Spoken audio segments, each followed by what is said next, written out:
थकित को शांति का वचन भाई भगत सिंह के द्वारा मई 2। तुम जैसे दुखों के वैसे ही शांति के भी सहभागी हो। 2 कुरिन्थियों 1 अध्याय का 7 पद।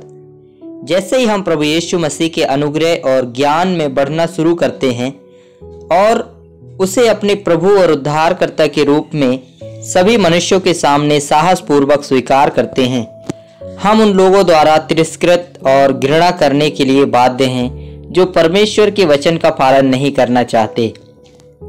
हमें 2 तीमुथियुस 3 अध्याय का 12 पद में उनके सभी तरीकों को याद दिलाया गया है। हाँ, और जितने मसीह यीशु में भक्ति के साथ जीवन बिताएंगे वे सब सताए जाएंगे। प्रभु यीशु मसीह ने मत्ती 10 अध्याय का 24 से 25 पद में हमें चेतावनी दी थी, चेला अपने स्वामी से बड़ा नहीं है और ना दास अपने स्वामी से।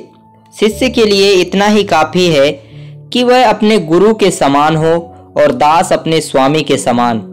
यदि उन्होंने घर के स्वामी को शैतान कहा है तो वे उन्हें भी जो उसके घराने के हैं क्यों ना कहेंगे। यूहन्ना 15 अध्याय का 18 से 21 पद में हमें प्रभु द्वारा शिक्षा दी जा रही है कि जगत ने इससे पहले कि हमसे बैर रखा, उसने उससे बैर रखा।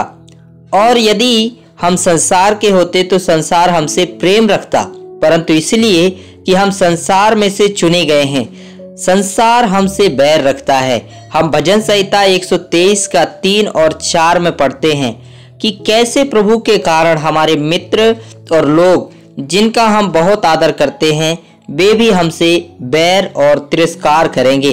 भजन संहिता 123 का 2 में लिखे अनुसार प्रभु पर अपनी दृष्टि टिकाकर जैसे दासों की आंखें अपने स्वामी की हाथ की ओर और दासियों की आंखें अपनी स्वामियों की हाथ की ओर लगी रहती हैं, वैसे ही हम इन सभी स्थितियों में पूरी तरह से विजयी हो सकते हैं।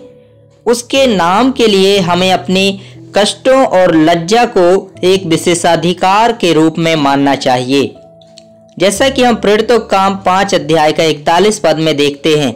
और वे इस बात से आनंदित होकर महासभा के सामने से चले गए कि वे उसके नाम के कारण अपमान सहने के योग्य ठहरे। हमारा आनंद और भी बढ़ जाता है जब हम उसके नाम के लिए लज्जित होना सीख जाते हैं। भजन संहिता 124 का 1 से 3 में हम पढ़ते हैं कि किस प्रकार भजनकार पर सभी प्रकार के शत्रुओं ने आक्रमण किया। हमारे साथ भी ऐसा ही होता है।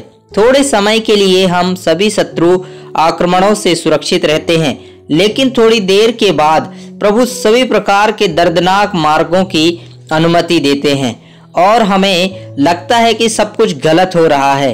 एक समय के लिए परमेश्वर हमें एक बहुत ही अंधेरी घाटी से होकर ले जाता है। जब हम खुद को ऐसी अंधेरी घाटियों से गुजरते हुए पाते हैं तो हम बहुत अकेला और त्यागा हुआ महसूस करते हैं। जैसा ही हम प्रभु पर भरोसा करते हैं वह हमें ऐसी सभी परीक्षाओं से विजयी रूप से लाता है।